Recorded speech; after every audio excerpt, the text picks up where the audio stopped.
carry, and they divide the team. They split up the enemy team so you can focus down and kill people. And so when you're approaching something like Baron and you split yourselves up like that, you're basically giving them a free Olaf, as it were, in your team, breaking apart your formation. Yeah, that's it's just not the team fight situation you want to find yourself in, and that's exactly what happened there. Caston was doing a lot of work. He had his Tear of the Goddess stacked. I mean, last time I checked, it was at about 500, and relatively soon into the game, I mean, he was going to be putting out some serious damage in a very, very short amount of time.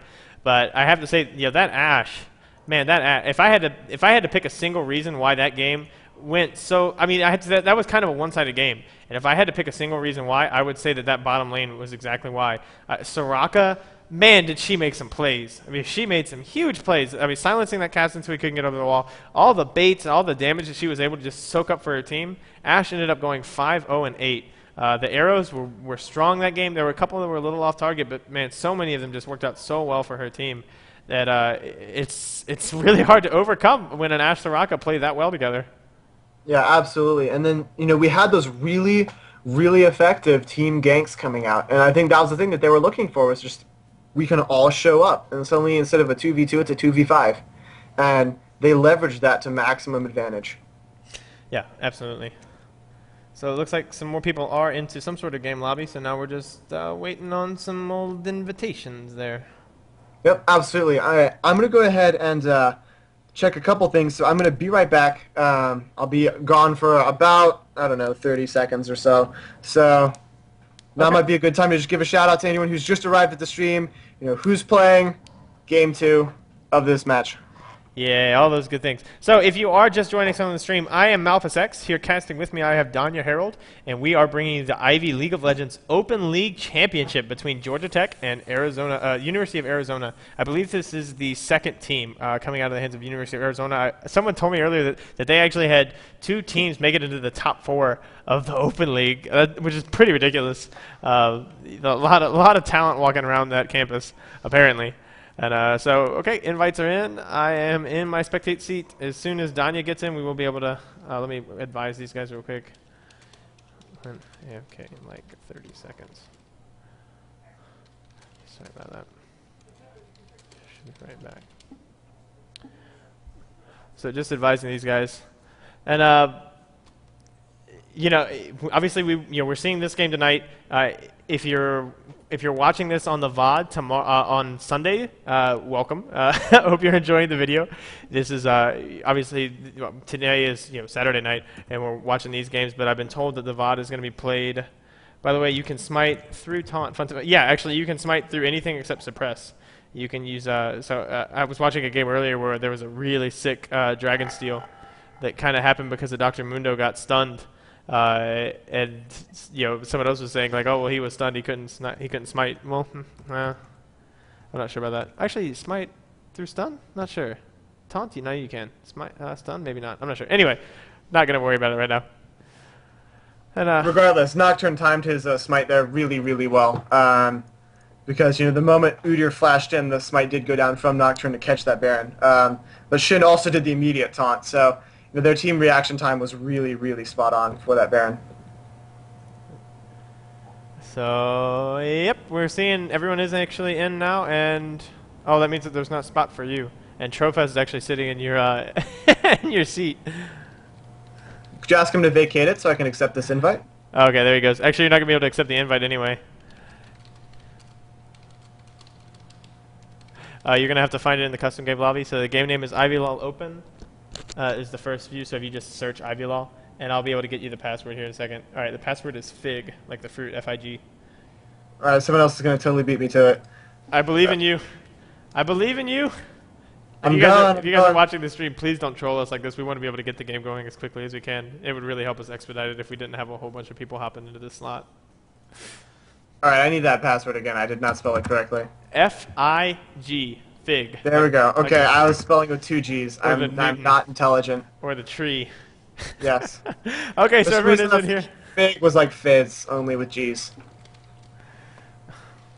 Oh man, Aiden O'Donnell. Shame on you. Shame on you, sir. You just swore in front of 133 of your closest friends. I'm gonna advise him of that right now. Okay. I was confused. Like, what did I say? I don't know what you're talking about. All right, yeah, all right. I was just doing a little bit of bumping threads. I'm gonna go do that one more time before we get underway. So, yep, I was just sitting here just waiting for the next game to get started here. Waiting for both teams to confirm that they are indeed ready. I think we're just waiting for the word from Arizona. Georgia Tech is, rip roaring and ready to go. Blue Mountains OP, and I have to say, based on the performance last game, might be something for it. Might be something to that idea. Yeah, absolutely. That was a really commanding performance we saw, especially from that Astaraka combo. But Shen was always coming in at just the right moment, and Twisted Fate started really pulling his ultimate out at just the right times. Him and Nocturne together. Absolutely, yeah. And TF, once he was able to buy some AP and start stacking up, those wild cards were hitting really hard. And I don't think Cassidy was ready for it because there were those couple of trades early when first of all, TF didn't really have all that many points in wild cards because he was having to spread his skills out, so he had the utility of having like the gold cards done, having what's the name of his E? I actually can't remember. Stack deck. Having a point in stack deck, and so he could get the bonus damage, all that stuff like that. But then all of a sudden TF bought needlessly large rod and a blasting wand, came back and hit him with wild cards right in the face, and all of a sudden TF lost a big stack of HP all at once. Or Cassidy lost a big stack of HP all at once, and he was just like, wait, when did this happen? You just hit me like 3 levels ago and I didn't even notice. What's going on? Yeah, absolutely. We see that Aurelia and the Jax bands are coming out again. So obviously they're targeting somebody here. But we do see that the Lee Sin, Shin, and Twisted Fate bands have come out, so they do not want to see Global Team Part 2. Yeah, and actually Karth is going to be banned away as well, so just one more global ultimate down the drain. Shin and Twisted Fate, they were very, very strong parts of that last game. But, like we were saying, I think that Ashe Soraka was every bit as strong, but I don't think they feel comfortable trying to ban out either one of those champions.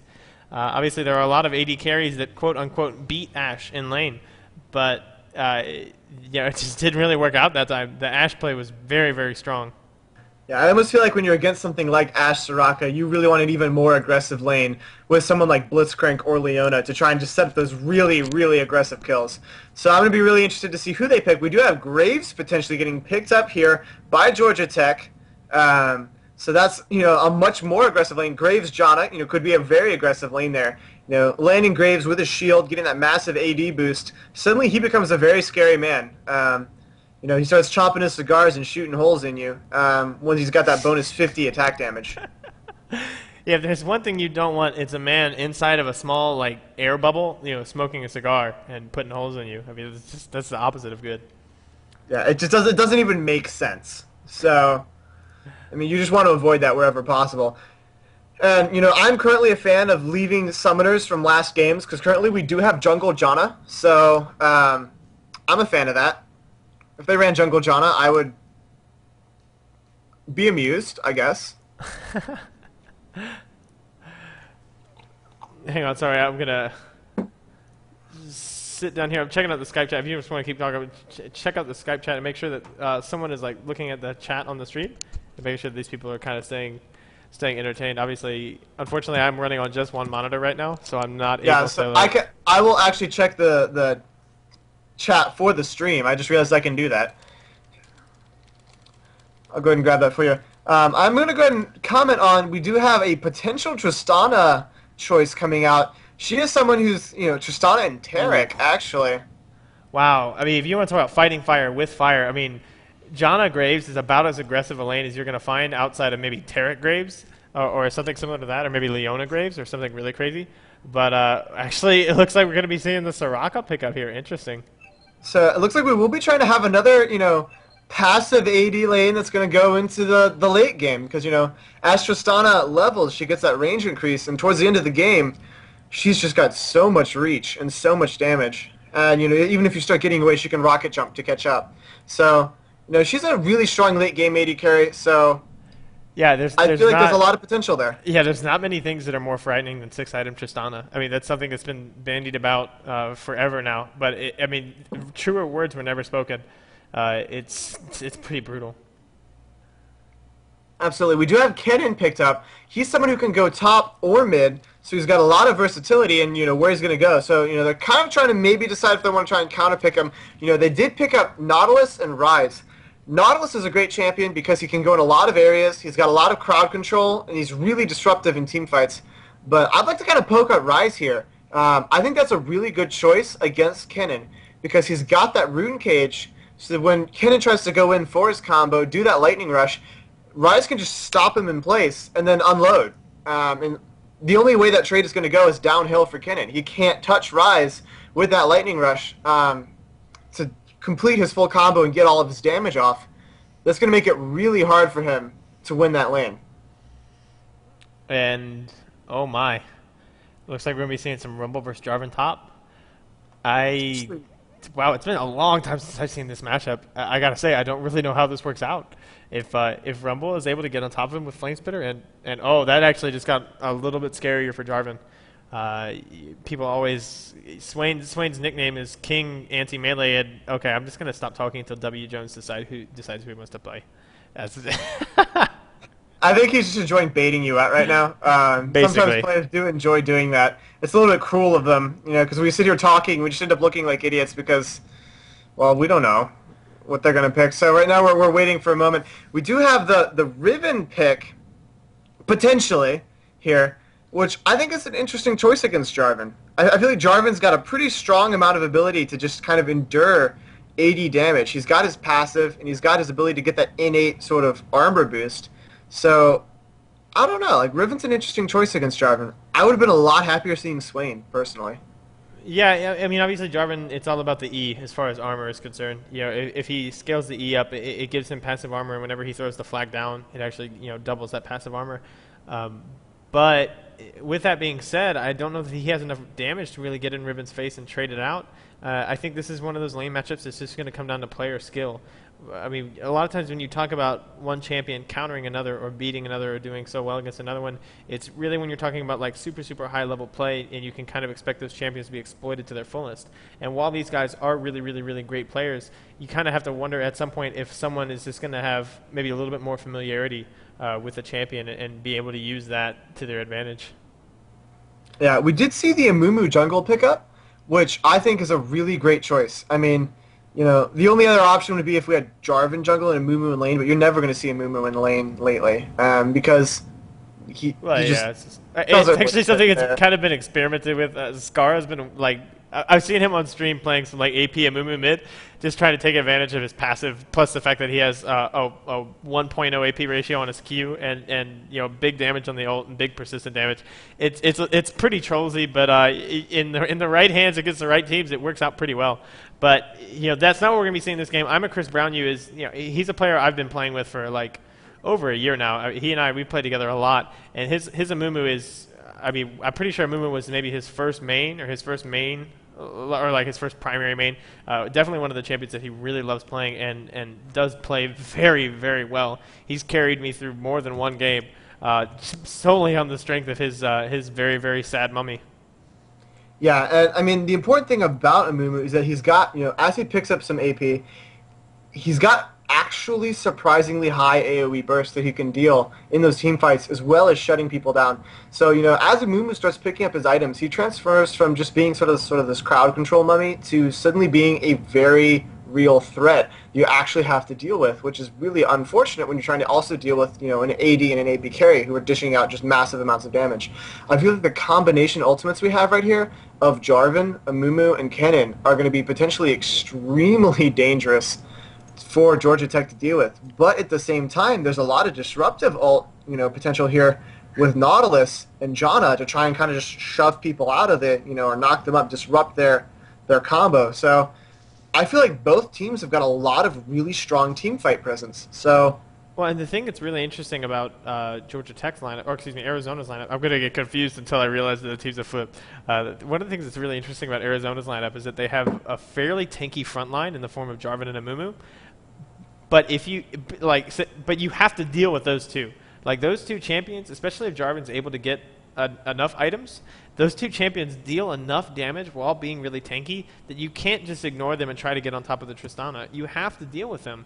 And if you're doing that, once Tristana gets later in the game and her range keeps getting longer and longer and longer, she's going to be able to put down so much free damage that I have to say, as we get into the late game, this game is going to start slipping more and more heavily in Arizona's favor. Yeah, except at the same time, you do have that rise. Well, sure. I feel like it's going to just do so much damage once he starts picking up all of his items. You know, he pops his ultimate and he just is suddenly melting your entire team. And at the same time, even after the rework, he still remains a fairly tanky caster compared to someone like Kennen. So yeah, the only thing I would say to that is that at level 18, Rise cannot catch Tristana with red buff. Cannot do it. She outranges him, and if she has the red buff slow, she's going to be able to put down as much damage as she wants, and he's not going to be able to catch her. That's the kind of the one drawback is that he doesn't have super long range, and that's why I'm saying that I feel like the longer this game goes, the more work Tristana is going to be able to do, and it could end up being very scary. Yeah, the only thing is that now that he's got that move speed on his ultimate, he does actually have a gap closer to catch people. So he can kind of get on top of people unexpectedly. It's not a huge amount of move speed, but 50 move speed out of nowhere. All of a sudden, you're just like, where'd this blue guy come from? As you're locked in place and your health bar disappears. Yeah, he locks you up in Rune Prison? Okay, that was, yeah. And I hate to break it to Soraka, but you're actually not playing Drow Ranger right now. You're playing a Unicorn that has heals and mana buffs and stuff. I mean, sad to say. I don't know. I feel like every now and then when I'm a support player, I occasionally wish I was playing a different champion, just because I'll sometimes get into those fights and I'll do all these great supporty things, and I'll realize that we're losing and I can't kill anybody. And sometimes it makes me sad. There's times I'm just like, I just wish I could do damage. So that's why I usually play the aggressive supports like Leona, because when I'm feeling really bad, I can just stun somebody and it makes me feel a little better. So. And one more thing I do want to mention, one more interaction here, is that Soraka is a really good pick against Rise. Rise, unlike a lot of AP casters, he does his damage by casting a lot of spells, not by dropping huge amounts of burst all at once. And Soraka able to kind of walk around and follow him and drop a 3-second silence on him once every, I think at max rank it's like every 5 or 6 seconds once he has some CDR, is going to really shut down a lot of his DPS in the team fights. And that could so be we may very actually be scary seeing the Soraka get focused in these team fights, which is not normally what you want to be doing. This is such a great ward. Such a great ward by Soraka. Everyone knows that Amumu is a very blue buff dependent jungler, that he's always wanting to look for that early blue buff, and they're just like, we know they're going to try to invade. Let's just ward it up, and as soon as we spot them on a ward, let's just go to their blue. And this is exactly what Arizona has done. Will Georgia Tech be able to make it back in time? They've realized no one's here, and I kind of have to wonder if they're just going to make a beeline straight for their blue buff. It looks like they are right now. And we see that Rise has started out with the Rune Prison to try and lock someone in place. Nautilus has started with his shield, that important sort of jungling skill. And but otherwise, no. Oh, this could be so bad for Arizona. They are split up. They've got the Rune Prison catching Amumu there, doing a little bit of damage. Soraka having to flash out, taking a lot of damage here, dropping super low. Actually, he's going to go down to Nautilus for that first blood right there. Because of the damage from that Titan's Wrath, it does apply a damage over time. And so, I mean, she got hit by that a little bit, when he hit someone else nearby her, and it did manage to get that last tick off and finish her off right as she was trying to escape. It's kind of like a case of just the worst possible luck for Soraka there. Yeah, absolutely. That was just really unfortunate. Amumu, I kind of feel like he got a little bit greedy there trying to pick up the wolves as well. I think they kind of should have just stayed in the brush. As soon as they saw everyone leave on this ward, they should have assumed that they were just coming straight to their own blue and kind of basically buckled up and gotten ready for it.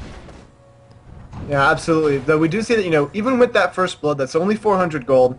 So that will speed up Nautilus's jungle just a little bit, which is good because he is a little bit of a slow jungler. But at the same time, it's really not putting them behind by any stretch of the imagination. I'll tell you one thing that did work out well for them is that because Jarvan based early, he's able to get an early lane advantage. He was able to get to lane early, and he's level 2 right now. Riven's level 1, and he's using that to try to harass her as hard as he can and see how many potions he can burn through.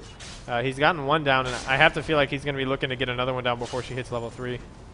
Yeah, absolutely. We do see that Nautilus is picking up his red pretty quickly, and we'll notice that if you look at it, he's got a lot of move speed, and that means he's running a lot of move speed in his masteries and his quintessences. His base move speed is pretty slow, actually. He is running the high defensive masteries because his Bottom lane. Absolutely. We do see that there's a massive trade going on right here. Ignites on both AD carries. Graves super, super low. Is going to get picked up by the Ignite from Tristana. Not going to get stolen by the Bananas. And then Soraka's trying to escape. Gets hit, knocked up by that tornado, taking just a little bit more damage. But Janna just does not have the DPS right now to actually drop her fellow support. So both ADs going down to each other. So a very even trade there in the bottom lane. Nautilus is coming top over for the gank. Coming out of the brush. Getting knocked up. Gonna have to try and close the distance and land an attack to land his snare. And Nautilus! Blind and catch it, but Riven thought it was over, had already turned away, not able to follow that up with damage. Yeah, Nautilus is so patient, so disciplined there, waiting for Jarvan to use that flash before he threw the dredge line down. And a little bit unfortunate that Riven kind of gave up on that, because if she was able to close the gap and put the stun down, that might have been a dead Jarvan. Very well could have happened. So I don't know about a dead Jarvan, but it would have been a Jarvan that's in a lot of pain. And that would have been enough to force him out of lane minus some potions. So, either way, they did manage to get him out of lane. Riven is going to have a chance to catch up here, so that's exactly what they were looking for. Yeah, and I have to say, I kind of don't agree with that call at all. Jarvan had 3 more potions in his pocket. Why base? I mean, you bought those potions for a reason. Why not use them? Yeah, he might have been afraid that Nautilus was sticking around. I'm not entirely sure. Either just really wanted to buy boots and a ward. Yeah, it looks that way. But it was kind of cute. Bottom lane, both AD carries burning flash and ignite, and they both killed each other. Like neither support got the kill, even though one of the carries is already dead when the other one fell. It was just a fun trade. Yeah, I did find that to be a little bit adorable. We see that now Jarvan is finding out that Riven is actually very strong at low levels. And so, that advantage he had has kind of been burned away a little bit. So now Riven is able to just push her lane out, and now she can go back to base and pick up the items that she wants to get if she chooses to do that. And so she is coming down here. Ryze has got to be careful. Ryze is having a lot of trouble here, getting caught out by a Mumu. Picks up the kill on Kinnan, however, then there's an assisted kill going to a Mumu right there. Nautilus is trying to keep him held in place for Riven to close. However, she's getting caught on the curvature of that wall right there. It is rather tricky. It does really interfere with dashes. So, as Riven, I always have that trouble myself, because I'll be coming around a corner and I'll just kind of get caught up there. So, Mumu is making it out alive, minus a lot of his health. Yeah, An advantageous trade there for our team here from Arizona. And in case Aiden, I don't know if he's just watching the stream right now. I'm a Chris Brown. You as a friend of mine. In case you are watching the stream right now, Aiden, you had a creep behind you. You could have bandage tossed to and gotten out of that and taken almost no damage. As soon as your bandage toss came up, there was an enemy creep behind you. You could have just used that to basically flash out. Come on, man. I expect more from Mumu. I expect more. Well, see, as I have no predispositions towards these players, I don't have any sort of high expectations, so you guys can't disappoint me. You can only fulfill my every wildest dream with this match here. However, I do want to point out that Nautilus is running high defensive masteries to have that initiator bonus to give him that extra move speed while he's above 70% health. Now, as his health drops, his move speed does drop as well, but right now he's sitting at 394 without tier 2 boots, which on Nautilus is unbelievably high. And, oh, wow.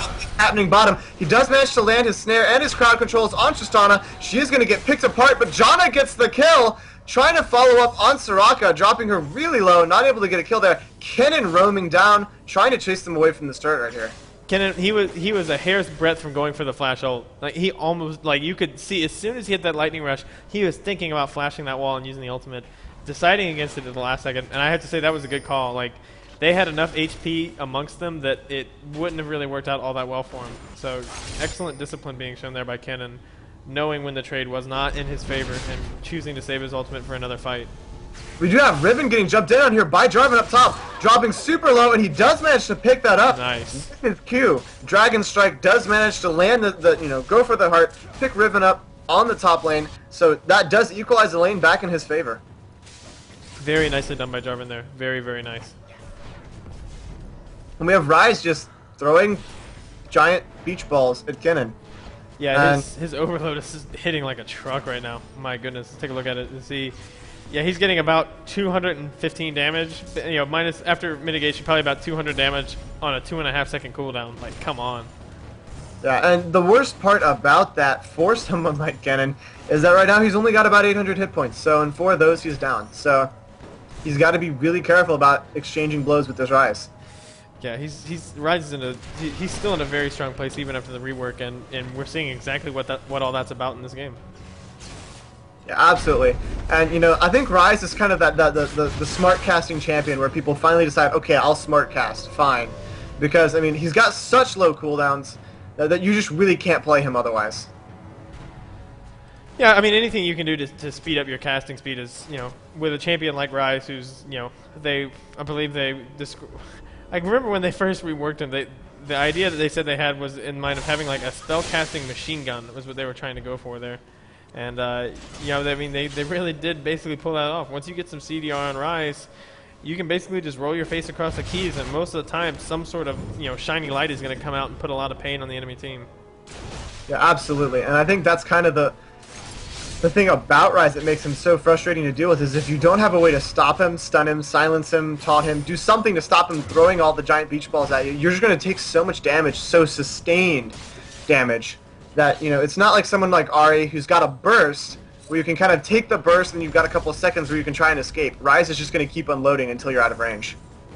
Yeah, we see some people jumping. Tristana trying to jump in on Janna. There's not really much going to go on now. And Nautilus is going to gank Jarvan. The ult does go down, but Jarvan's able to flag and drag away. He's going to flash as well to get behind the tower. He's going to go ahead and ult Riven with the Ignite down, trying to pick her up. She flashes out, and it's actually going to survive.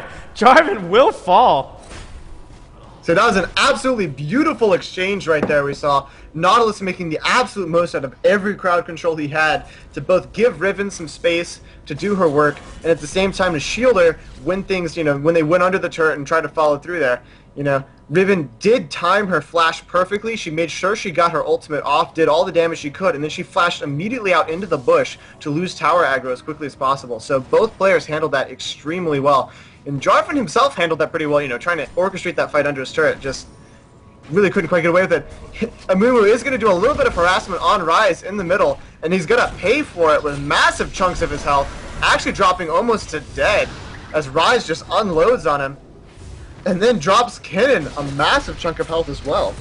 Oh, I don't know that Tristana could stand, and yeah, she tried to stand and trade with Graves when Graves had his ultimate up, and you just can't do that. I approved of the very, very crafty play she tried to pull before that. She actually tried to jump behind him and ult him into the tower, and it very nearly worked. She ended up ulting both him and Janna into the wall. The angle, they were able to back away just enough so that they were able to pull the angle so that she ended up blowing them into the wall instead of into the tower. And but then after that, she, once Soraka had already, blown the armor buff, blown the heal, she still continued to try to turn around and trade. And as soon as Janna got the shield and Graves, he just went QR, and Tristana lost all her life. Yeah, absolutely. And right now we're just seeing a massive amount of damage getting pumped out right now by our team from Georgia Tech. This Rise and this Graves just inflict a lot of pain. And so you've got to be extra careful of that. We do have Kennen roaming top to try and pick up a gank on Riven. Riven is not seeing this, jumping in on Jarvan, doing massive amounts of damage, but getting knocked up. And then, that Kennen ultimate is just going to just follow through and guarantee a lockdown. And Jarvan does pick up that kill on Riven. I gotta say, that ult seemed a little superfluous. I mean, I think he would have been just as well served by a little QW action there. But you know what? Able to get the kill, able to pick it up, and in the heat of the moment, really securing the kills, it's all that really matters.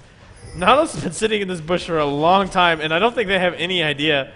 But I'm not sure. I mean, the lane, they ended up pushing it in. I'm not sure they're going to be able to get this 4-man gank that they're looking for. Yeah, we got Rise coming out. I think they're just going to go ahead and dive for it. Nautilus is just going to go and throw the ultimate down. She does actually manage to jump through while she got that knockup. However, they're just going to turn and unload everything on Amumu. Amumu pops his ultimate, flashes out, gets caught by the dredge line, and all this damage. Graves' ultimate pops, and boom, Rise does pick that up with his Rune Prison, landing the kill. Yeah, if you're ever fighting a Rise and you just die and nothing came and hit you, that's because he Rune Prisoned you. I learned that the hard way, because I'd be like, there's no projectile. What killed me? It's the Rune Prison. It happens. There's no dodging. So he does manage to pick that kill up on Amumu, and the thing is, Tristana just can't deal enough damage to deny that right now. Yeah, Amumu was kind of like, guys, they're diving. We need to fight them under the tower, but at that point, everyone had backed so far away that Amumu just kind of ended up getting caught out and sort of walked into a 3.5 4v1 situation. Rise was at first trying to continue following up on them, but as soon as he turned around, there was really no way for Amumu to get away from that. Yeah, absolutely. We do see that the gold lead, however, is not too substantial right now. It's only about a 2,000 gold lead to Georgia Tech, so the game still can go just about in either direction. This top lane is heavily favoring Jarvan right now. He is really massively ahead of Riven.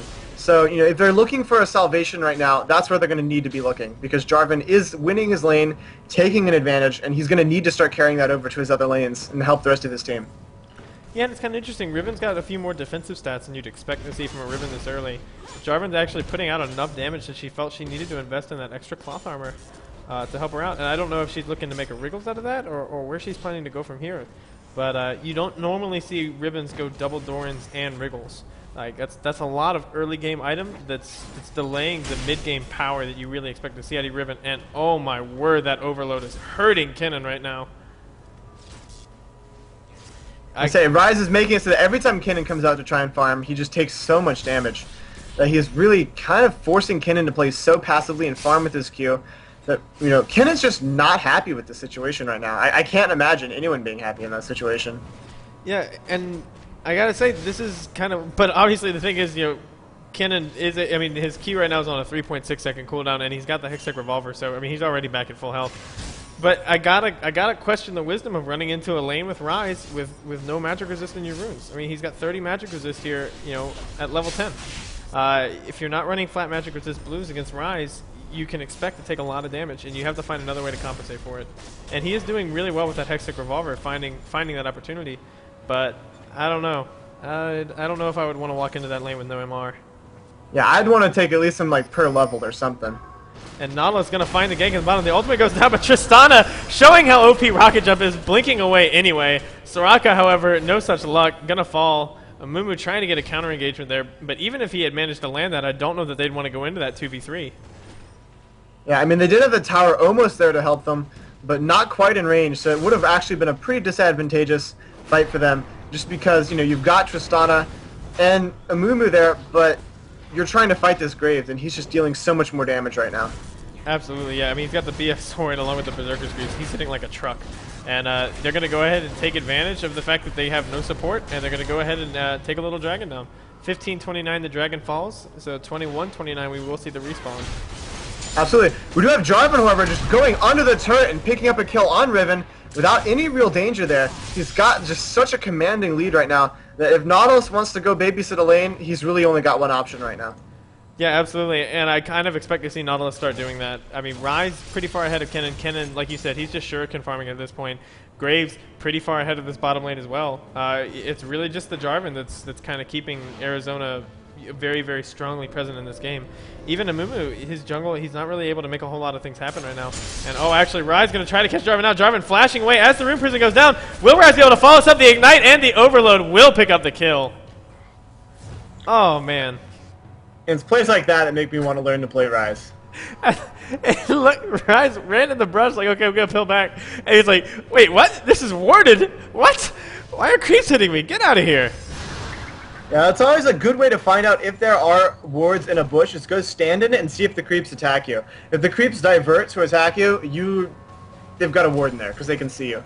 So it's actually kind of a useful trick, especially in the bottom lane if you're playing a support like Blitzcrank or Leona, and you want to know, can they see me? Is my ambush going to work down here?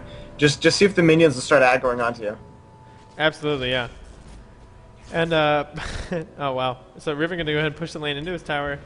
Try to regain some sort of XP advantage. Riven's at level 11, Jarvan's at level 12 and a half. So he's got about a full level on Riven right now. Yeah, absolutely. And so she's just going to try and do a little bit of damage to the turret, if she can, but she needs to back away the moment he gets back in lane.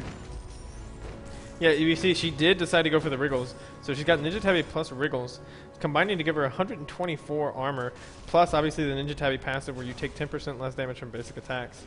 And even then, Jarvan is still hitting her like a truck. He's got his Q that lowers armor, so he is shredding right through the armor that she has, and still doing massive amounts of damage with that. Absolutely, and oh wow, he actually went for a fast brutalizer as well. So let's take a look. He's got 21 flat armor pen plus 10%, and then his Dragon Strike is reducing. How much is it?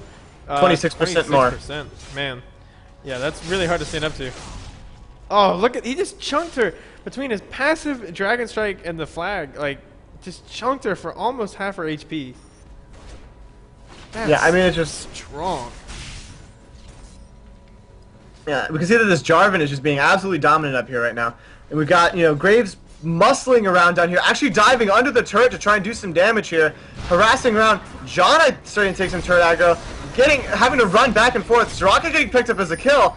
They're juggling the aggro back and forth here.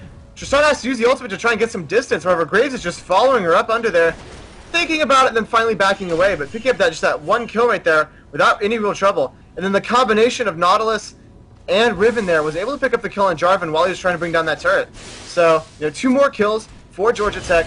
Really is helping them out a lot here. Graves is going to get shut down by Ken, though, with that ultimate. So, I'm a Chris Brown. You're looking for the flash bandage, and Rye's gonna flash in on Tristana, able to jump away despite the rune prison, but still gonna take the overload that's gonna end up signifying her end. And now, are they gonna be able to win this 2v2? I don't know. Rye's pretty strong. Nautilus showing up to make this a much less advantageous. But Janna burning the ultimate to knock Amumu away. Nautilus and Rise still in that, trying to decide if they want to try and take anyone else out. Rise is gonna go ahead and back off, go back to his lane. And then Nautilus is just going to keep this lane pushed.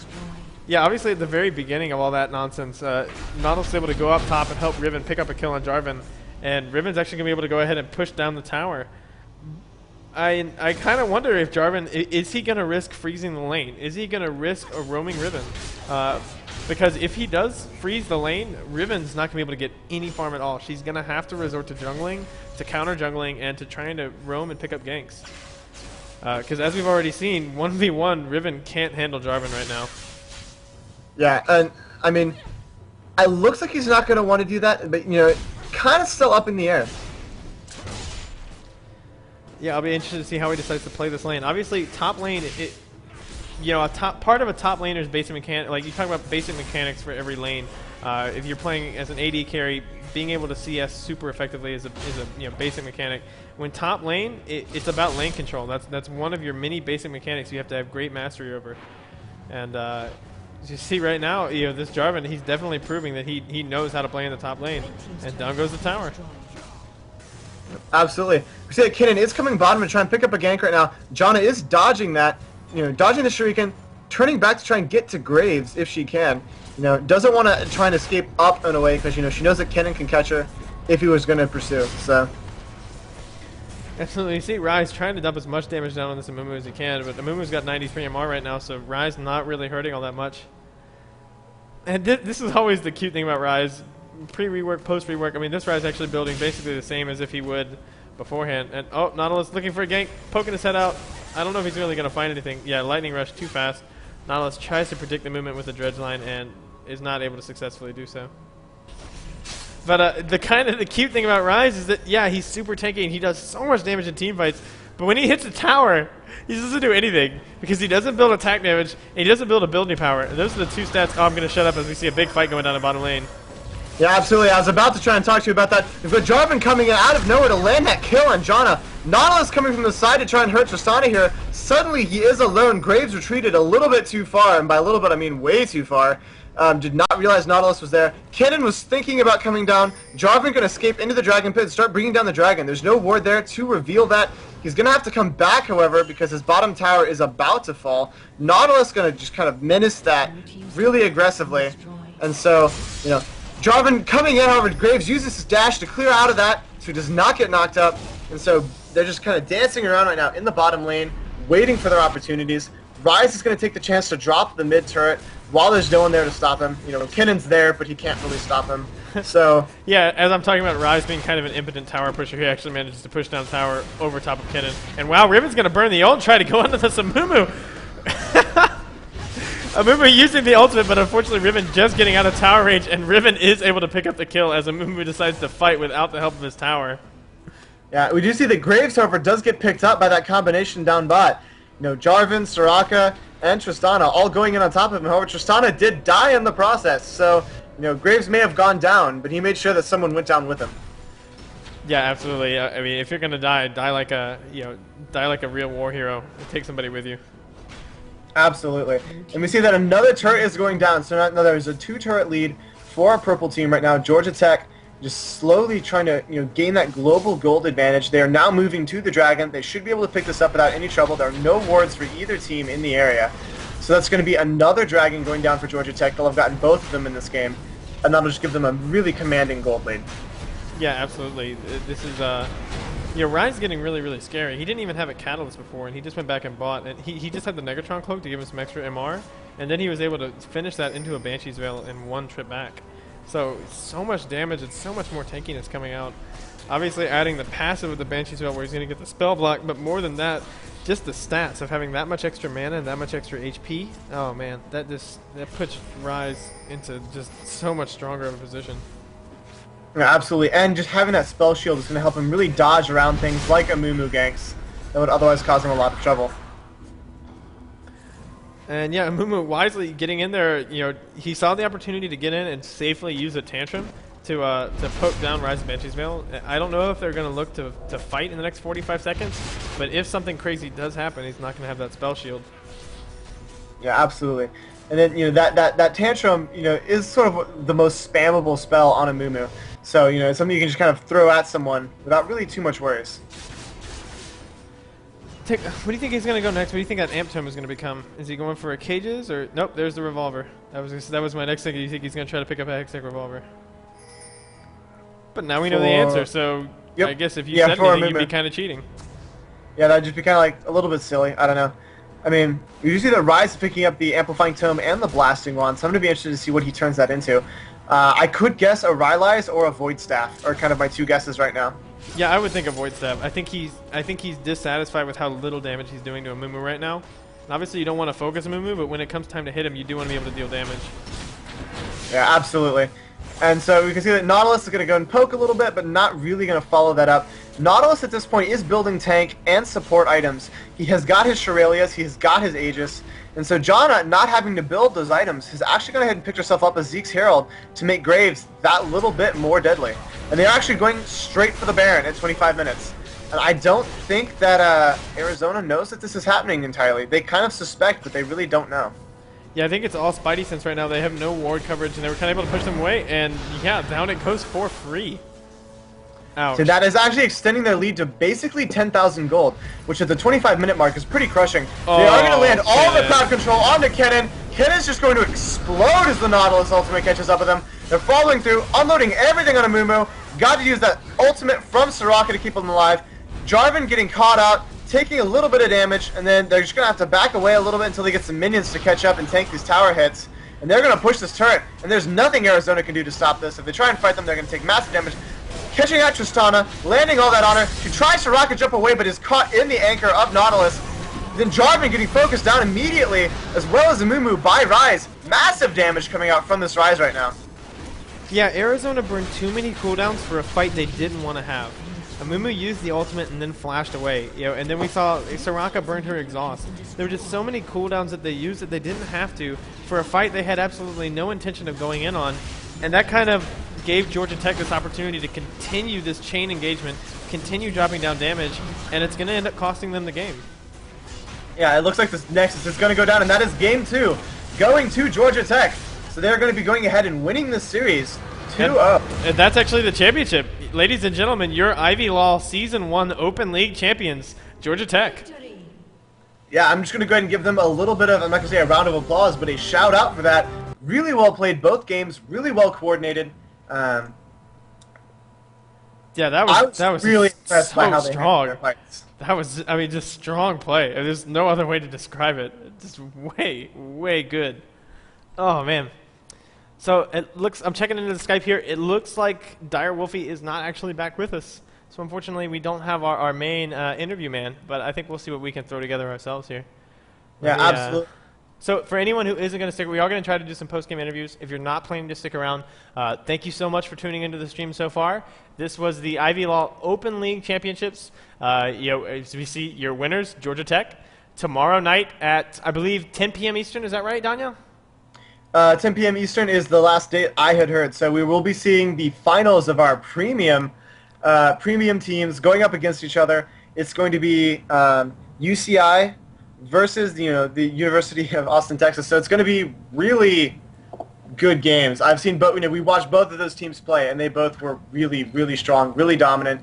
Fought hard games, but I think these two teams are going to be a really good matchup. Yeah, absolutely. I mean, the games that we saw from them in the semifinals were just unbelievable. And I can't describe the excitement I have. As great as these games were tonight, tomorrow night is just it's gonna be off. It's gonna be off the hook. That's all there is to say about it. Riot's gonna have another post on their Facebook. It's gonna be ridiculous. But for anyone who was tuning in the stream tonight, check it out, IvyLoL.com. They'll be opening up registration for the season 2 open season.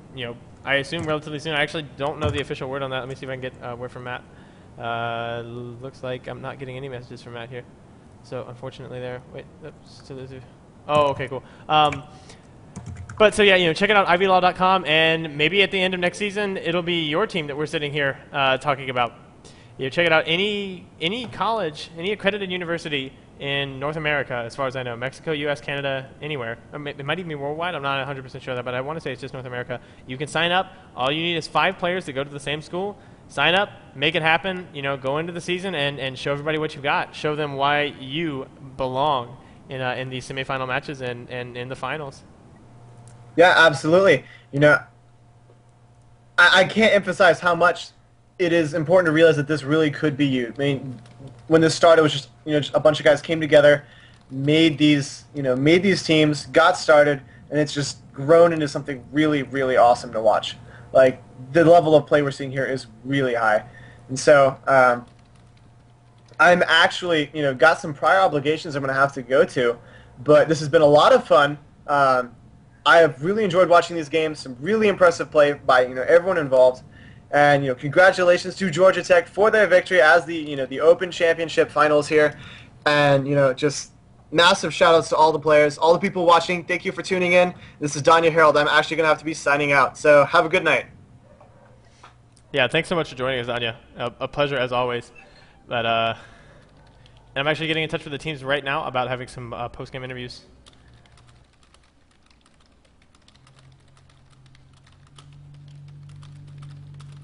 So sorry about that. You're just gonna have to bear with me as I continue clacking away. Gonna interview U of A first, and then hop in with you guys in a sec. However many you want to be in is fine. And actually, I just now kind of used my brain and realized that I probably have the overlay still up. So obviously, Georgia Tech did take the series 2-0 to claim the crown of the Open League champions. So very, very nicely done there.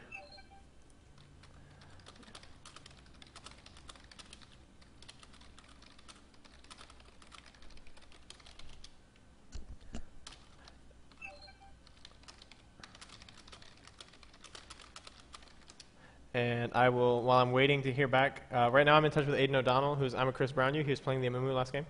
I'm going to go ahead and find my way into the Own3D chat as well, so that I can chat with you guys, and I'll actually do another cut